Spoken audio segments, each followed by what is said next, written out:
Okay, so a lot of people right now are saying that the latest Inanimate Insanity episode, episode 17, Through No Choice of Your Own, is the finale to the show. And a lot of people are upset about that, because if you've seen the episode, here, I'll go back. The way it ends is everyone's dead. If you consider this the finale, it's a very open ending, and if you've ever seen HFJ1, you'll know people aren't the biggest fan of open-ended endings in the object show community. So, I'm here to give my reason for why this video isn't the final one, and the main piece of evidence here is the 3-act story structure. So I'm gonna go elementary school teacher mode and explain to you what the 3-act story structure is. You see, most stories have 3 acts. There's the exposition, where stuff is explained. Shut up notifications. The inciting incident, what causes the whole plot to go down. And then, what big plot point 1. And then you get the rising action with the middle point. And then in Act 3, you have the big climax where everything goes right. And then, boom, whatever that word's pronounced, the end of the story. Boom, boom, boom. I can't stop singing this bloody tune. So, obviously, the second act of the story isn't going to be the end if they're following a standard 3-act structure.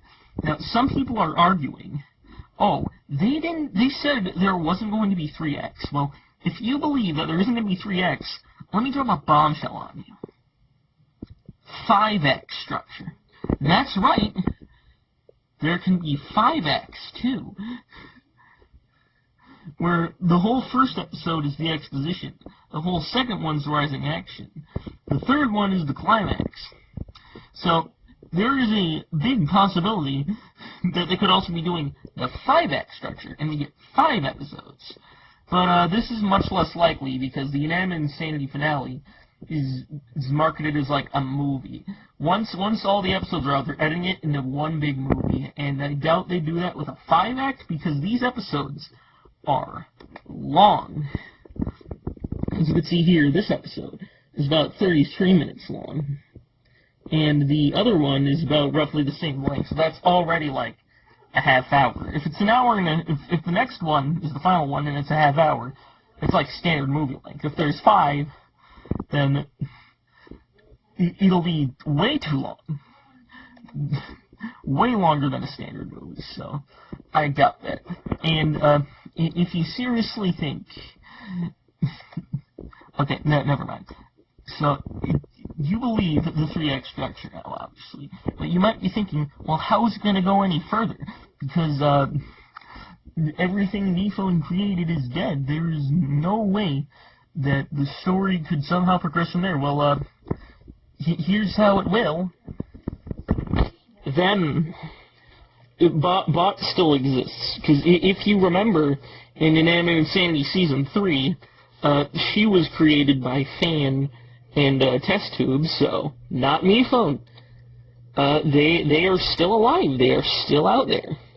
And obviously, they'd want to go after the dude that basically killed their parents, and all the friends of their parents, and all the acquaintances of their parents, and everything that their parents knew and loved. So yeah, they are definitely going to be, like, big player in the third part.